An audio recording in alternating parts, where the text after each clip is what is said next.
Hey, good morning, everybody, man. Tell you what, it is Fantastic Friday, isn't it? Man, what a joy it is, too, to be here with you on a Friday, because this is the day the Lord has made. Let's rejoice and be glad in it. Amen. The finger's healing up pretty good. And so this morning, let's jump right into that 2 minutes. I got a good one for you this morning. It just really means a lot to me. One of the greatest pleasures that I've had of pastoring a church plant where we just started from scratch and went from there is that I get to try lots of stuff. I get to I get to say, okay, let's try this and see if it works. And, if it doesn't, because, sometimes in a more traditional church, that's been established, you have committees and business meetings and things like that you really have to go through and stuff like that.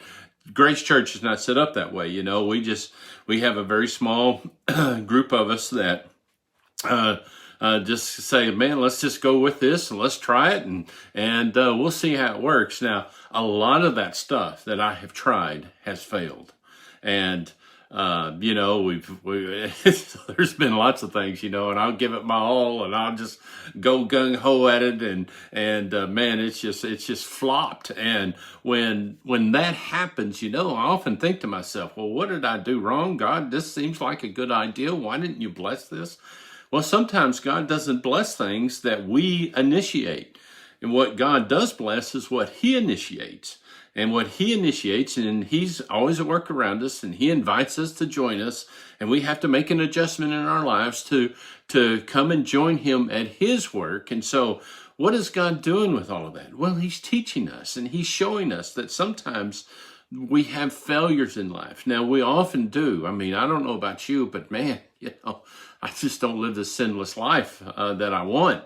And man, I fail sometimes and I just stumble but yet God is still there and He picks me up. It's like I prayed this morning, Lord, even though I stumble, You're there to pick me up, dust me off by Your goodness and Your kindness and Your grace, that You do that and You forgive me. And I know that's the same with You. And so if God is working in your life and you have failed and you have stumbled, and maybe you're just trying something and God, this is God's will for your life and it's not working out. Maybe it's not. And maybe you misinterpret it like I misinterpreted it. But by God's goodness and His loving kindness and His grace, He's going to pick you up. He's going to dust you off and He's going to send you back on your way. And we're going to learn from that. We're going to grow from that. And we're going to build our character from that. I call it the ministry of failure. And it's one of God's greatest tools that He uses to help us grow in His goodness and in His kindness. Hey, man, I tell you what, I hope that helps you out today. We'll see you next time. Bye.